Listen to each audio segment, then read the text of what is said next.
Good morning. Or not.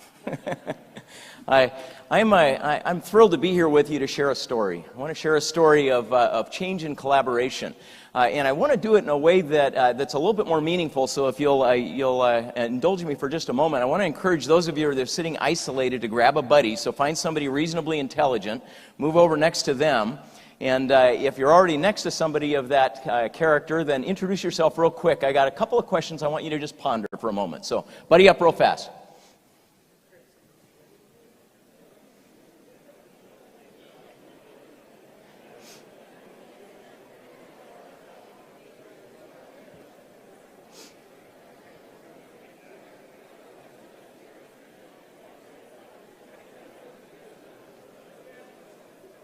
All right. If you got a buddy, here's my goal. Got it? Okay. The frame for the discussion today that I'd like to share is influence. I believe that most of the important business problems we have, community problems, social problems, really are fundamentally problems of influence. Our challenge is learning how to help change behavior in order to improve performance or collaboration with government or problems in the community. So we all see right now, not far from here in the Rio Grande district, an enormous challenge. And we all also know that while we can provide policing and therapy and all sorts of other options, ultimately if we don't figure out how to change some fundamental behavior, the problem will be there next year, and the year after, and the year after. So the question becomes, how do we do that effectively? I've got some slides that should be coming up here shortly. But let me just ask you for a moment to ponder an influence question. I want you to imagine that you're not working wherever you are, but instead you're working at Al Nippon Airways. And you've just heard from a group of researchers that one of the things you could do to help both reduce your costs and reduce your carbon footprint would be to try to get all of your passengers to use the toilet before they board the plane. The research shows that if you could get all of your passengers to do that, it would lighten your typical load by 240 pounds. So, your challenge is to get them to do that. So turn to your partner real quick, come up with an idea. How are you going to get everybody to use the toilet before they get on your airplane? Ready, set, go.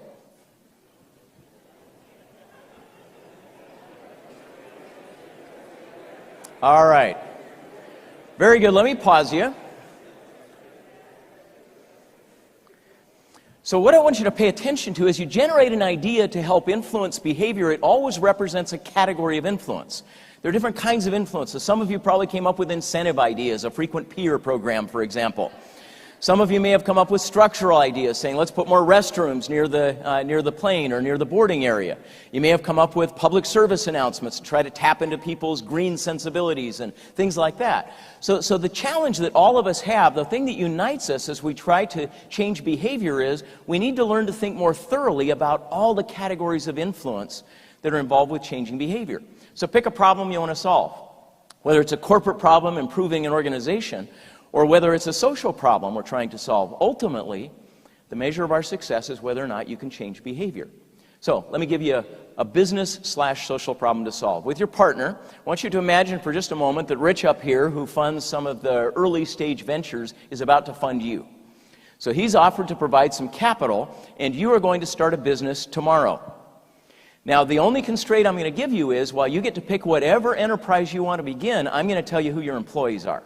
So I'm going to give you 70 employees, and I want you to meet one of them. So one of them is a guy by the name of Dave DeRocher, and I want you to learn a little bit about him so that can inform your choice of the business you want to start. To jail the first time where I was fighting a case when I was looking at going to prison. It was for a large amount of methamphetamine and firearms, and the end result was 2 years. I got out for 60 days after that term, got in trouble again for the same exact thing, and went back to prison for 5 more years. Got out another 2 months, went back to prison for 6 years, got out after that term and went back to prison for 10 years. And soon after that term, I had gotten in trouble again, only this time I was looking at 29 years, which in essence would have been the rest of my life. All right, so he has some specialized skills, right? So I want you to imagine that you've got 70 employees, exactly like Dave. Here's another one of your employees. So the day before she arrives, she makes the front page of the Provo paper that says she stole some items as collateral for a drug deal. Now she shows up for a job at your place. So turn to your partner. I want you to come up with an idea. What kind of a business are you going to start?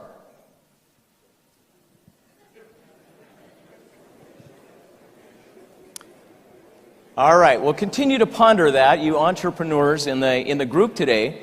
So these are your employees, right? And this is the group you're going to be working with. Now, where I come from in this conversation is having studied for the last 30 years, how do you change behavior? So how do you create rapid and profound and sustainable behavior change in a business population, to solve social problems in government groups? I've had the privilege of traveling across the world and finding people that know how to do this. So in the upper left, you'll meet a guy by the name of Dr. Wiwat Rojanapithayakorn. Thank you very much. He was working in the Ratchaburi province of Thailand trying to reduce the number of new AIDS infections in this country, where it was raging out of control. Reduce the number of new AIDS infections by 88% in a year and a half across the entire country. And we were stunned, so we went to study what he did and how he did it. We have people up here who have looked at behavior that causes medical accidents in the United States and learned how to change behavior in our healthcare system to save hundreds of thousands of lives. People who have looked at problems of third world poverty and so on. All of these ultimately are behavior change challenges. So I had the privilege of studying these things across the world and found this. The big principle that all of them understand is that the key to success is to overdetermine change. In other words, to get all of the kinds of influence, not just one or two, but all of the categories of influence that shape human choice to help change behavior. Let me just elaborate on that quickly, and then I'll move back to the story. So here's what we learned. We learned that if you want to understand why people are doing what they're doing, you have to look through 6 different windows. You've got to understand what's affecting both their motives and their ability. You have to be able to understand what's affecting them personally, what the social environment is they're operating in, and what the structural environment is they're operating in. And that's how people work. But the opportunity for all of us in this room from this research is that if you're really trying to create change, the key is to get all of them working together. It's to try to get all 6 working simultaneously. Now, the good news is we can. The good news is every one of those windows is incredibly manipulable. I want to give you just a couple of quick examples before we move to it. But first, I need your help. So this is my personal problem. My doctor says if I eat about 2,000 calories a day, I have a shot at living a long and healthy life. Yesterday, I ate 5,286 calories, and it was a terrific day. And so my question to you is why? Why did I eat so much more than I intended to when I got up in the morning? So turn to your partner one last time. Why do you think I did this? Come up with an answer.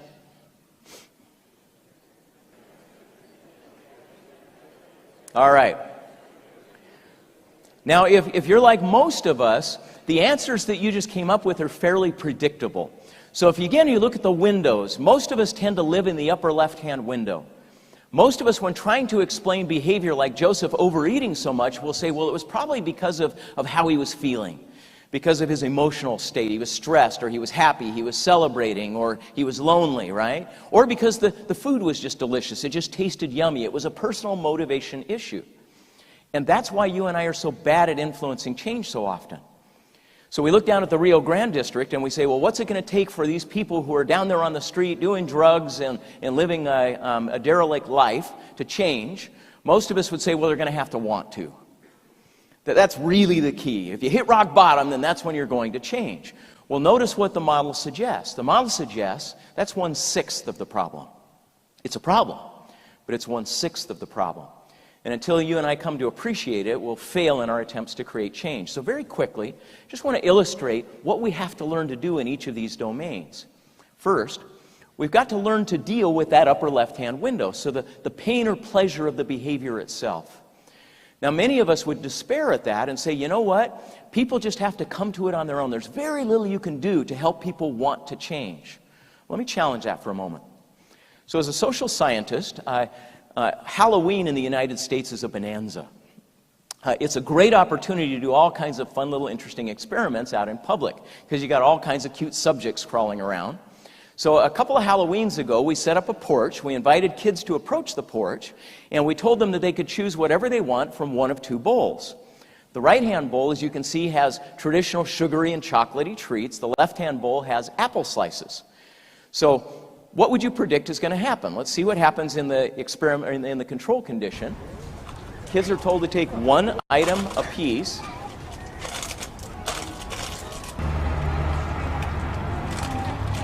I like Sherlock here. Hedges his bets. That's 4. So over the course of about an hour, we refilled the right-hand bowl 3 times. The left-hand bowl, you can see it. That's the left-hand bowl. So the question becomes, if they're doing this based on just their personal motivations, right? I just like sugar and I like chocolate. How would you ever help them change? Well, it turns out you and I tend to believe that our preferences are fixed when they really aren't. They're plastic. There's a lot you and I can do to help people want to change. For example, in the experimental condition, we have kids approach the same porch, but this time there's a sign hovering above the 2 bowls. Look at the sign. And you probably have a sense of what we're doing here. So the assumption is people don't have fixed preferences. People are way more complicated than that. When these kids approach the porch, they're arriving at the porch with a frame in mind. The frame is what you could call a yumminess frame. They're asking the question, what would I like to eat? What we're offering them is a chance to say, no, not what do you want to eat, but who do you want to be? Now, they can ignore that frame. They could ignore it completely and just take the chocolate and stuff it in their mouth. But watch what happens. Well, almost. Look at the hands. You can see the deliberation when it starts to hit, when the frame starts to change. Look at her, look at her. She looks, she grabs. I like this one. She celebrates her choice, but watch, it's a delayed reaction. The fast superhero, these freaking apple slices rock. Do you hear what he's saying? Here's what we know. Now, again, I got to move through this really fast, but what we know is the way you feel about a choice depends on how you're framing the choice. And you and I can affect how people frame their choices. So then you start asking questions about why Joseph eats like this. What I want to suggest is that the magnitude of your influence depends on the quality of your answer to that question. You and I tend to answer that question just about Joseph's personal motives. Almost nobody in the room would say, well, maybe Joseph lacks some skills. And that's where you and I tend to fall down. So let's say that behavior is impulsive and you're trying to change that. How would you change it? Well, a number of years ago, a wonderful social scientist did an experiment you're probably familiar with, where he invited kids into a lab and had them sit in front of a marshmallow. And they were told that they could eat the marshmallow if they wanted, but if they waited 15 minutes, when the researcher came back, they'd get a second marshmallow. Now, as you'd expect, most of them pounced on it. Most of them did not make it, but a few did. And we learned some wonderful things about the kids that tended to delay. I like this guy. He's in the zone. We learned some wonderful things about the kids who did resist. We found that the ability to delay gratification is an important skill. But the more important question is it a skill or is it a fixed trait? Is it about their motivation or is it about their ability? Well, it turns out that in a second round of the experiment, also one that we've replicated more recently, we found that if you give kids a little bit of instruction prior to this episode, they succeed far more often. For example, if just prior to sitting in front of the marshmallow, you tell them, if you want to wait for 15 minutes and get a second marshmallow, one thing you might try is to imagine a cockroach sitting on top of the marshmallow. If you tell them little tips like that, look how much longer they wait. Now this ought to blow our minds. What this illustrates to us is this isn't just about my personal motivation. This is about, do I have skills for affecting how I feel, for helping me to delay and defer? So when you're trying to understand why Joseph ate 5,286 calories, you need to look at the right side of the model. You've got to be able to look over there and say, what skills are lacking? What abilities? What social support? And so on. What we found in our study of influence is that this is what differentiates influencers from the rest of us. They invest a disproportionate amount of their attention on the right side of the model. And how do they do it? By helping people practice new skills. They have them practice under real conditions. They have them practice at the edge of their ability under relatively stressful conditions. They give them specific skills. Think of a cockroach sitting on top of the marshmallow, not vague abstractions. And finally, they give them a lot of coaching and feedback. And it turns out when you do that, people change. They start to change. Leading is teaching. Leading is about dealing with ability first and motivation second. Next, you'll see the second band on the model. It suggests you really got to look at the social context. I'll give you one quick illustration of this. So this is one of my favorite influencers in the world. His name is Antanas Mokus. He was elected mayor of Bogota, Colombia, a 6 million city at the time, back in 1993 when the entire city was broken. Horrible infrastructure, violent crime, corrupt systems, just everything broken. But piece by piece, he started making dramatic and rapid change. One of the things, for example, he went after was traffic fatalities. Traffic in Bogota, Colombia was a violent blood sport. And yet within just a short period of him taking his leadership role, in fact, in about a month, traffic changed. Imagine that. How would you get 6 million people to drive differently in 1 month? What would you do to try to affect that? Well, here's what he did. He took a 10 square block area of downtown Bogota and he told all of the police to go home. He said, we're not going to need you for a little while. We'll tell you when we want you back. In their place, he hired 420 of these guys. He hired 420 traffic mimes. He had groups of mimes positioned at each of the intersections, and they were instructed that every time somebody does something dangerous or offensive, they were to swarm around their vehicle and humiliate them. They were told to pantomime, to point, to draw attention, to shame them publicly as effectively as only a mime is capable of doing. And it turned out that within a few days, not only were people sort of a little nervous about this, but the television crews realized this is great TV. And so now you look like an ass not just in front of the people in your intersection, but on national television. Literally, it was days before people were petrified to crowd an intersection, honk their horn, flip somebody off, or whatever it was. Behavior changed. They sustained this for 6 months, and then they let the mimes go, brought the police back, and it sustained itself for years. Here's what we know. If you're trying to create change, you need accountability. If you want to create change, you need people to call people on their stuff. You need to create an environment where when people are deviating from the behavior you want, they're going to have a social consequence for it. Finally, in addition to changing their social environment, you have to look at the institutional structure. You have to look at incentives. Now, I'm not even going to address that one because you and I overthink that one. But finally, you got to change their physical space. Quick example of this. Almost none of us in the room, when trying to say, why did Joseph eat 5,286 calories, would target the most important and malleable source of influence there is. And that is illustrated in this nice little experiment. So, about 5 years ago, we got a group of 24 soccer kids together on a Saturday, had them play soccer from 11 until 1, so that they came back hungry and tired. And then we had them line up by size, and every other one was assigned to one of 2 tables. So I want you to look at the 2 tables and see if you can spot the intervention that we're testing. So here's table 1. And here's table 2. So don't look at the kids, look at the table. Can you see what's different? Good. Okay, the food at the tables is the same, macaroni and cheese. Look at the plates. Here's table 2, here's table 1. You see the difference?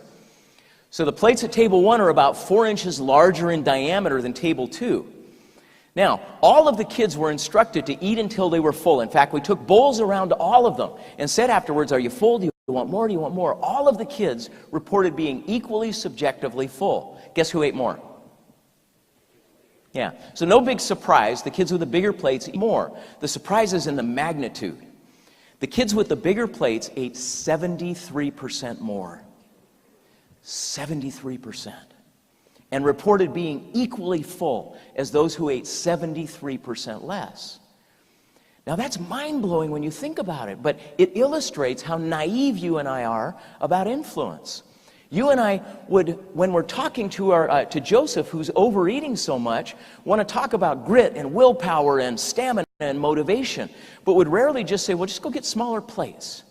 That's one of the best things you could do, Joseph. Just use a little smaller spoon, put the bad stuff a little bit farther away and the good stuff a little bit closer, and that'll start to change your behavior. So the big idea, what we found over these years is this, that those sources of influence either work for you or against you. And if you're trying to change the Rio Grande area, if you're trying to change your corporate culture, you need to ask yourself how many of these different windows are working for or against the behavior we're trying to change. Our research shows that. The differences are not modest. When you start getting all 6 sources of influence supporting change, there's 1,000% greater chance that you'll see rapid and profound and sustainable behavior change. So, that's the key. So, what would you do? What kind of a business would you start? Now, I share this story because it actually happened. 2 years ago in Salt Lake City, a group of folks got together with an average of 25 arrests. This group of 70 students was on their way to jail or prison for the next time, for the most part. Some were homeless, walking in off the street. In total, they would be spending right now in our Utah prison system 600 years in prison. But instead, they started a business.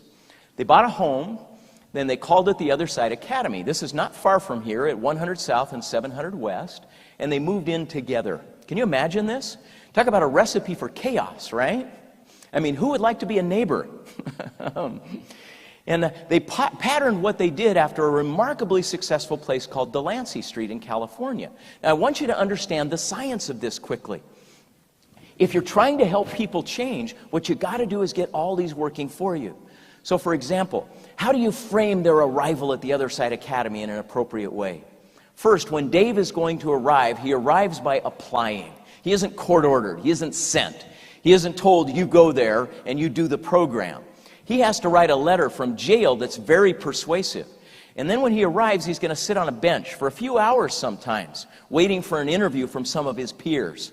And his peers are going to grill him to find out if he's serious about wanting to change. So when he enters, he's feeling like, I just won the lottery. He's feeling like, I want to be here, not, I have to do this stupid thing for the court. That frame is critical. Second, what the Other Side Academy understands is he needs skills desperately. So he's not going to sit in a therapy group. He's not going to be talking about all of the people that wronged him in the past, and he's not going to be going through a whole bunch of sort of soft classes. Primarily what he'll do when he arrives is he's going to be assigned to work. Work is therapy. Work is a chance for your personality and character to come out and then be taught different skills to do it differently. So he'll work on the moving company. He'll work at the food truck that you'll have the opportunity to eat at here shortly. He'll work in landscaping. He's going to be asked to wear a funny hat and go to the assisted living center next door and sing people. Can you imagine? This hardened thug who's spent 20 years in prison is now going to be singing Rudolph the Red-Nosed Reindeer with a red hat on. And it creates a different set of skills, a way of connecting and relating that he's never had. He's going to have to live in a house with a whole bunch of brothers and sisters that are sometimes tough to get along with. He's going to live around women. In the past, he may have just thought of women as an opportunity for exploitation.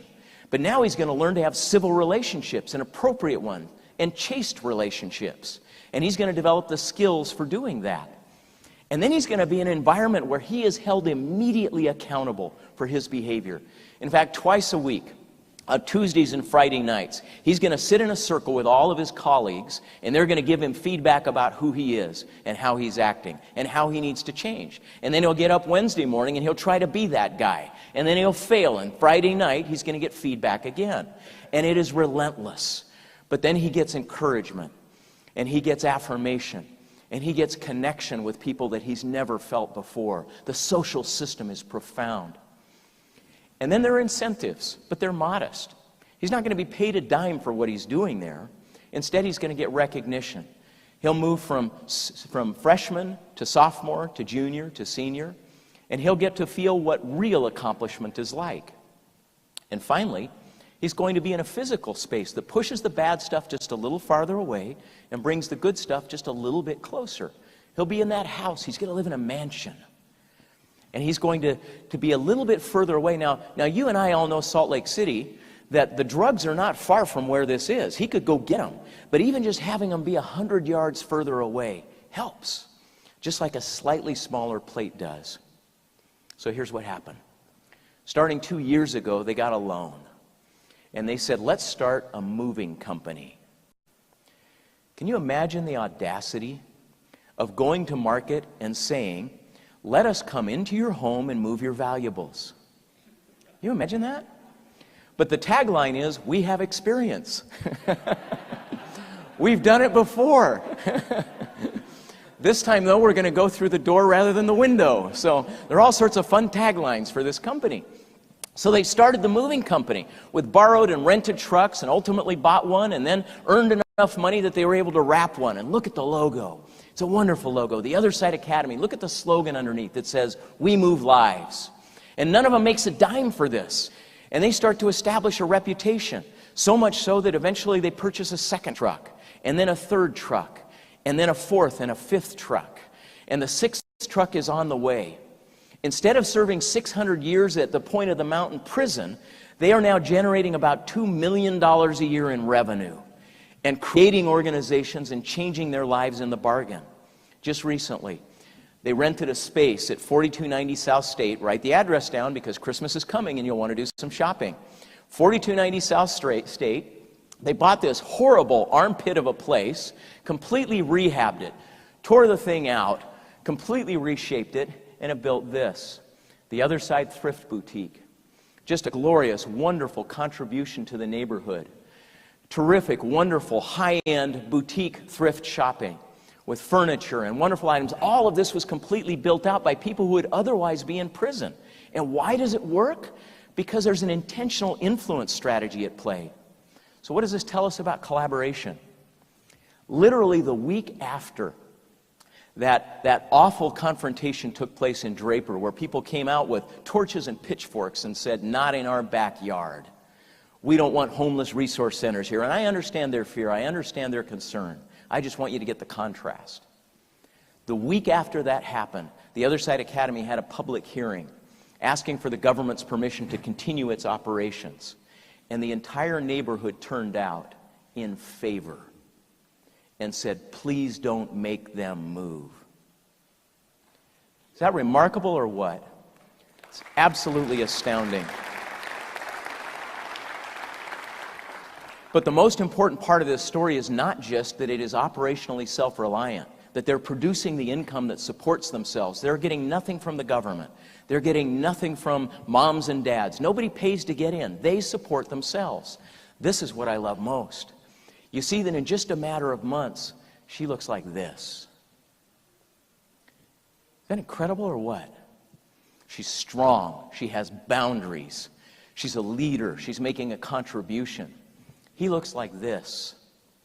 Rather than a little gangbanger that's out there making mischief and then bigger and bigger felonies over the years, he is now leading some of the freshmen in the house and helping them learn to become decent and civil people. This guy who literally, I've never told him this, but I was afraid to sit in a room with him. He's scary looking, don't you think? I mean, I thought he'd eat my eyeballs or something like that when he first arrived. Look at him.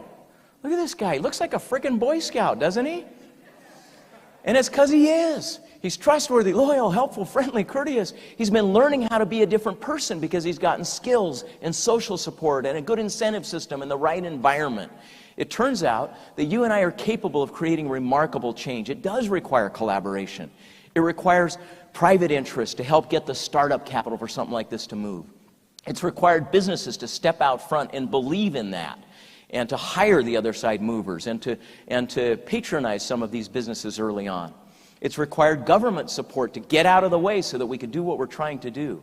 You and I can solve those problems. And the answer to most of these problems is not out in the nonprofit world. It's in the private sector business world. That's how you can truly save lives. Thank you very much. By the way, we have a special treat. I'd like to ask you to join with me in acknowledging those who have accomplished this miracle. We have some of the senior level students of the Other Side Academy here. If you'd stand up for just a moment and be recognized, I'd appreciate that.